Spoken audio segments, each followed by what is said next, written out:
जैसा कि आप सभी जानते हैं कि हरियाणा के चुनाव की तारीखों का ऐलान हो चुका है। अब इन हरियाणा के चुनाव के बिसात पर कौन किंगमेकर होगा, ये एक सबसे बड़ा सवाल है। हमारे साथ हैं जेजेपी यानी कि जननायक जनता पार्टी के प्रमुख और हरियाणा के पूर्व उप मुख्यमंत्री दुष्यंत चौटाला जी। बहुत बहुत स्वागत है आपका। तो एनकाउंटर में सबसे पहला सवाल आपसे यही है कि आपने हाल ही में एक बयान दिया कि भारतीय जनता पार्टी हरियाणा में 90 सीटों में से 20 से ज्यादा नहीं जीत पाएगी। तो ऐसे में क्या आप एक संदेश बीजेपी को दे रहे हैं कि आपकी यही हालत है यहाँ पर जमीनी, या आप न्योता दे रहे हैं कि भाई आपसे अकेले कुछ नहीं हो पाएगा, आप ही आइए, हमारे साथ जुड़ जाइए, फायदा है उसमें? असली हालात से जनता वाकिफ है और मुझे नहीं लगता कि ये कहना कि लॉन्ग वीकेंड आ गया, तारीख बदल दीजिए, ये कुछ चुनावी परिणाम बीजेपी के लिए बदलेगा। जनता बदलाव करेगी और अच्छा बदलाव करेगी। और मैं ये मानता हूँ कि जिस तरह की परिस्थिति हरियाणा में बन रही है, आप खुद मेरे साथ 4 अक्टूबर को बैठ जाइएगा और आप देख लीजिएगा मेरे फैक्ट्स करेक्ट थे। बिल्कुल।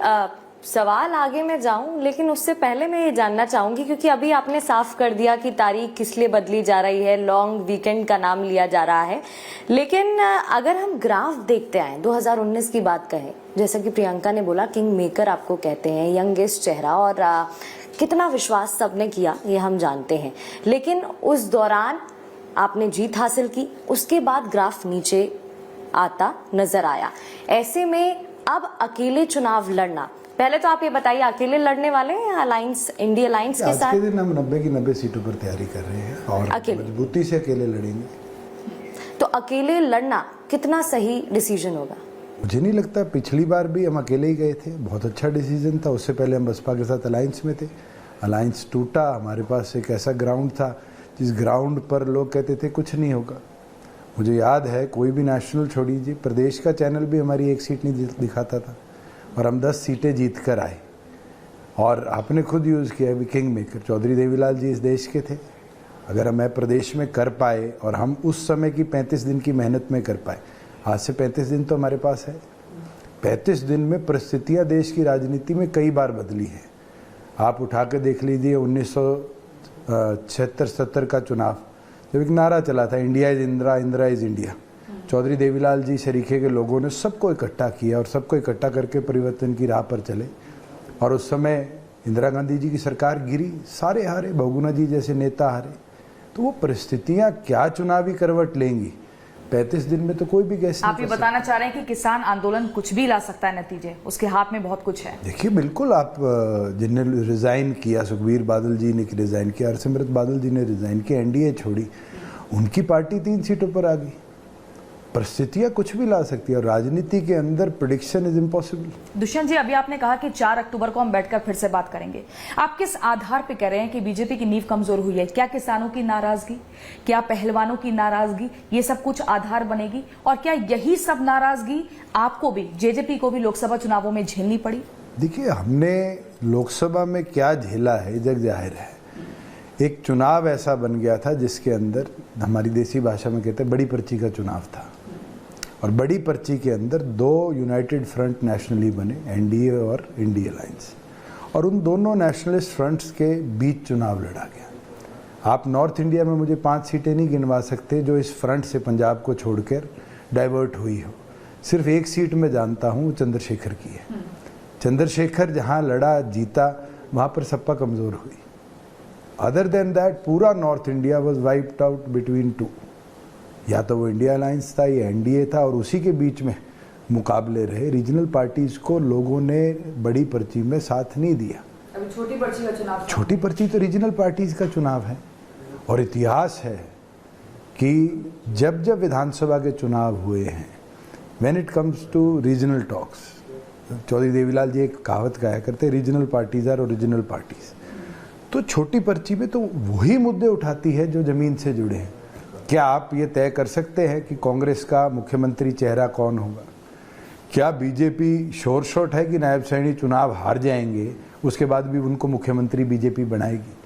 हमने राजस्थान में देखा है, वसुंधरा राजे जी और ये सारे बैठे थे और मनोहर लाल जी गए और एक पर्ची दी और भजनलाल शर्मा का नाम आया। आज बड़ी पार्टियों के अंदर तो यही तय नहीं है कि उनका चेहरा या उनको लीड करने वाला व्यक्ति कौन होगा। आप तो रहे हैं 4.5 साल, आपने देखा है कैसा वर्क कल्चर वहां का रहा है, क्या आपको लगता है कि नाम डिसाइड नहीं हो पाता है? क्योंकि आप कह रहे हैं कि इस बार भी कुछ भी हो सकता है, तो उसका क्या रीजन है? आपने काम किया है सबसे ज्यादा। देखिए, काम हमने किया है उनके साथ, वो उनके इंटरनल पार्टी के वैल्यूज है या पार्टी के मुद्दे हैं। मैं ये मानता हूँ नेशनल पार्टी दिल्ली से चलती है, और जब पार्टियां दिल्ली से चलती है तो दिल्ली की सुनती है, दिल्ली की करती है। कांग्रेस के अंदर क्या आंध्रा में आप सोच सकते थे कि रेड्डी जी मुख्यमंत्री बनेंगे? He was not the face. और जो कर्नाटका में फेस था, पूरा चुनाव उसके नाम पे लड़ा गया और उसको उप मुख्यमंत्री बना दिया। तो ये नेशनल पार्टीज में तो ये समस्या आज की नहीं है। भजनलाल जी सरकार लेके आए, मुख्यमंत्री हुड्डा बन गया। आज हुड्डा टिकटें बंटवा जाएगा, अपने नंबर ले आएगा, कल शैलजा बन जाएगी, तो क्या होगा? आपने एक अभी जिक्र किया भजनलाल जी का। हरियाणा की राजनीति एक जमाने में देवीलाल, भजनलाल और बंसीलाल इन्हीं के इर्द गिर्द रहती थी, और इन्हीं के जो वंशज हैं, अगर उनकी राजनीतिक पारी की हम बात करें तो आपको लगता है कि उनका ग्राफ कहीं ना कहीं हिला है, कमजोर हुआ? ग्राफ आप किस चीज से कैलकुलेट करते हैं? दौर था, बंसीलाल जी एक स्टॉलवर्ट नेता थे, भजनलाल जी आए तो बंसीलाल जी चले गए, बंसीलाल जी के बाद भजनलाल जी का रेजीम चला, आयाराम गयाराम जब हुआ हरियाणा में और वो मुख्यमंत्री बने, चौधरी देवीलाल जी की सरकार लेकर गए। उसके बाद जब 87 का दौर आया, चौधरी देवीलाल जी दोबारा आए, 92 में भजनलाल जी दोबारा आए, 92 के बाद 96 के अंदर बंसीलाल जी आए, 96 के बाद चौटाला साहब आए, चौटाला साहब के बाद हुड्डा जी आए, हुड्डा जी के बाद मनोहर लाल जी आए। ये तो चलता रहेगा पॉलिटिक्स में। हाँ, किसके अंदर ज़ील है, ईर्ष्या है कि वो लड़े और लड़कर जीते, वो डिपेंड करता है कि क्या वो दम रखता है आगे बढ़ने का। और मुझे लगता है कि जिस तरीके से कुलदीप बिश्नोई पहले एक पार्टी बनाते हैं, फिर कांग्रेस में जाते हैं, अब बीजेपी में चले जाते हैं, या किरण चौधरी जी जो दिल्ली की राजनीति छोड़ के सुरेंद्र जी के निधन के बाद भिवानी आती है और लगातार कांग्रेस से जीतती है। अब क्यों वो कांग्रेस में गई, वो तो उनका खुद का व्यक्तिगत सोच का मामला है। मगर समय बड़ा बलवान है, हर रोज एक जैसी नहीं होती, हर सुबह अलग होती है। और उसके अंदर मैं ये नहीं कह सकता कि आज की परिस्थिति शायद 35 दिन बाद की हो, और 35 दिन बाद की परिस्थिति 5 साल का हरियाणा तय करेगी। उस 5 साल के हरियाणा के लिए जनता वोट देगी। चलिए ठीक है, कॉन्फिडेंस है या ओवर कॉन्फिडेंस ये वक्त आने पर साफ हो जाएगा। लेकिन क्योंकि किसान आंदोलन का भी हम यहाँ पर जिक्र कर रहे थे, तो उस दरमियान विरोध आपको भी झेलना पड़ा, आपने भी विरोध झेला है, और वो रैलियों की तस्वीरें हमने दिखाई भी थी। लेकिन ये बताइएगा, डैमेज कंट्रोल करने के लिए भारतीय जनता पार्टी ने तो मास्टर स्ट्रोक चल दिया है। नायब सिंह सैनी ने कह दिया है कि हर फसल पर एमएसपी देंगे। वो सरकार में है, वो सत्ता में है, वो डैमेज कंट्रोल कर सकते हैं। आप कैसे करेंगे? मैं आपसे एक चीज पूछना चाहता हूँ। 14 फसलें एमएसपी पर जब मैं सरकार में था तब हमने खरीदी। नायब सैनी जी ने 10 फसलें ऐड कर दी और कहा मैं एमएसपी दूंगा। जिस आदमी को हरियाणा की धरातल की खेती का नहीं पता, वो हरियाणा को लीड कर पाएगा? आपको पता है 10 फसलों में उन्होंने चुना क्या है? नारियल, जूट। क्या हरियाणा के एक खेत में भी नारियल और जूट उगता है? उनसे पूछने का तो काम करिए कि खेती के बारे में जिनने उनको ज्ञान दिया है, जिनने कहा ये 10 क्रॉप्स ऐड करिए, 10 में से 9 क्रॉप्स तो हरियाणा की धरा पर कभी उगी नहीं सकती। ऐसे तो मैं उठाकर कह दूं कि हम रबर को एमएसपी पर खरीदेंगे, हम टबैको को एमएसपी पर खरीदेंगे, क्या वो फुलफिल कर पाएगी? स्टेट फुलफिल कर पाएगी? क्योंकि लेकिन वो अभी सत्ता में है, वो अगर अपनी बात जीरो है, जिस चीज की बजट इन्वॉल्वमेंट जीरो है, वो घोषणाएं आप करते आप अभी 34 दिन का जिक्र कर रहे थे, मेरे को आपके नंबरों से बार बार वो याद आ जाता है जब आपने ट्वीट किया था नायब सिंह सैनी पे कि फेक प्रोमिसेस करते हैं, फेक वादे। मतलब ये बहुत बड़ी बात है। बिल्कुल फेक किस आधार पे? क्योंकि उन्होंने कहा था मैं 94 दिनों का पूरा रोड मैप दे रहा हूँ। अरे 94 दिन का मुख्यमंत्री 74 में ही पार हो गया। आपको फैक्चुअल फिगर्स पता है कि ऑफिस में माइनस द लोकसभा तो इलेक्शन 74 दिन बचे, तो 74 दिन का मुख्यमंत्री है, 94 नहीं है।